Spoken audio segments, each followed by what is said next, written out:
वृष राशि मानक पई मे 2026 किपरि रहबो आपनक कैरियर आपनक हेल्थ आपनकर लव लाइफ आपनकर रिलेशनशिप बिजनेस ओ आपनकर किपरि रहबो पूरा मास जानिबा पई एही वीडियो को शेष पर्यंत देखंतु। तो एही मास राशि स्वामी मजबूत अटंती तो आपनक भीतर सब परिस्थिति को सामना करबा पई साहस रहइबो आपण ठीक डिसीजन नेबे एही समय रे आपण थकी जाई पारती किंतु एही मासरे आपण मालूम रहिबो कि आपण केउठी कौन कहिबे कौन करिबे कौन न करिबे आपण सतर्क और सावधान रहिबे आपण कॉन्शियस रहिबे एही मासरे ओ आपण एही समय रे बहुत किछि ऑफर पाई पारंते आगो को बढ़िबार शुक्र एही मासर मालव्य जुग बनाउछंती 15 मई पर्यंत तो बड़ बड़ आपण को लाभ देखा जिवो ओ आपण कार्य सिद्धि हेबार मध्य आपण देखिए कारण मालव्य जुग पंच महापुरुष जुगर मध्य एक अटे जहाँकि आपणक राशि स्वामी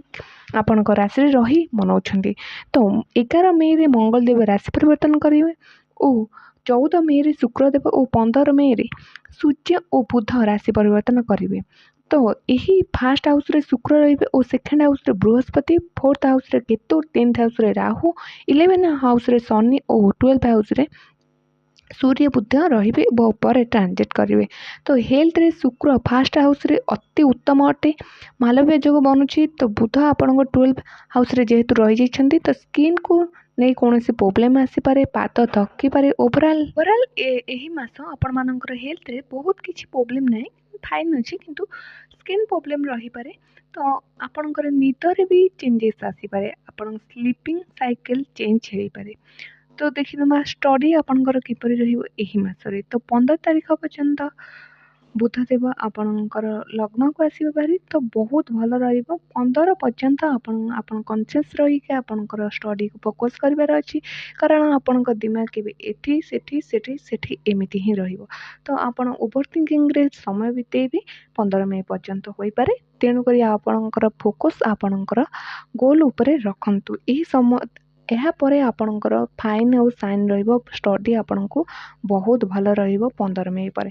ଲଭ୍ ଲାଇଫ୍ ଦେଖିବାକୁ ଗଲେ ଶୁକ୍ର ଫାଷ୍ଟ ହାଉସ୍ରେ ବୁଧ ପଞ୍ଚମ ଆପଣଙ୍କୁ 12 ହାଉସ୍ରେ ତ ଶନି ମଙ୍ଗଳ ଦୁଇ ଜଣ ଯାକ ଆପଣଙ୍କର ଦୃଷ୍ଟି ପକାଉଛନ୍ତି ପଞ୍ଚମ ହାଉସ୍କୁ। ତ ପାପ ଗ୍ରହ ଯେହେତୁ ପକାଉଛନ୍ତି ଦୃଷ୍ଟି ତ ଆପଣଙ୍କର ପାର୍ଟନର ଅତି କ୍ରୋଧିତ ରହିବେ ଗୁସ୍ସା ରହିବେ ପଜିଟିଭ୍ ରହିବେ ଆପଣଙ୍କୁ ମନମୋଟାପକ ହୋଇପାରେ ତେଣୁ ଆପଣଙ୍କୁ ଶାନ୍ତ ରହିକି ହ୍ୟାଣ୍ଡେଲ୍ କରିବାର ଅଛି ନଚେତ ଆପଣଙ୍କର କଥାବାର୍ତ୍ତା ବି ବନ୍ଦ ହୋଇପାରେ 15 ମେ पर्यंत। तो 15 मई पर तेणिक आपणकर रिलेशनशिप बहुत भल रहिबो। तो आपणकर एबे देखिबा लक और कैरियर तो भाग्यर स्वामी शनिदेव लाभ भाव अच्छा तो यह तो बहुत भल अटे बृहस्पति सेकेंड हाउस रही 10th हाउस को देखुं तो भाग्यर कनेक्शन जो 11th हाउस होता है तो बहुत किसी लाभ मिलता है जहाँ भी आप करने को चाहते यही समय निश्चिंत करें। तो 10th हाउस रे राहु अच्छी तो आपण को हार्डवर्क नुहे स्मार्ट वर्क करेब किंतु राहु दशम जेहेतु रही स्मार्ट तो बनइब किंतु आप सर्टकट रे फसी जाए आपण तो सर्टकट को छाड़ी हार्डवर्क यही समय करूँ कम से कम स्मार्ट वर्क तो आप करेंगे। समय शनि 11th तो आप डिसिप्लिन बहुत जरूरी जीवन में तो जो डिसिप्लिन सर्ट आसो तो से शनि आपको डाउन करदे। यह वृषभ राशि जीवन में महत्वपूर्ण कथा अटे सब डिसिप्लिन रहा चेष्टा करूँ। प्रमोशन कैरियर बहुत भल अटे यही समय बिजनेस मे 15 रु ही बहुत भल व्यापार रे वृद्धि आसीबो।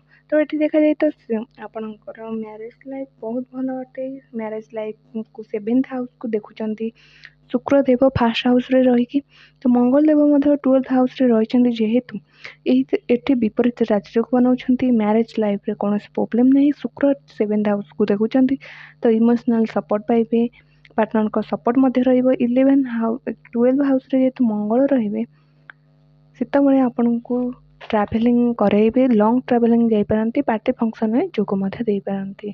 तो एबे वर्तमान पर्यंत मंगल देव मे 11 पर्यंत तो रहिबे आपन 11 हाउस रे तो आपन को बहुत किछि लाभ भाव रे रही आपन पार्टनर को बहुत किछि लाभ देबे ओवरऑल आपन मानक पई मे मास भला रहु।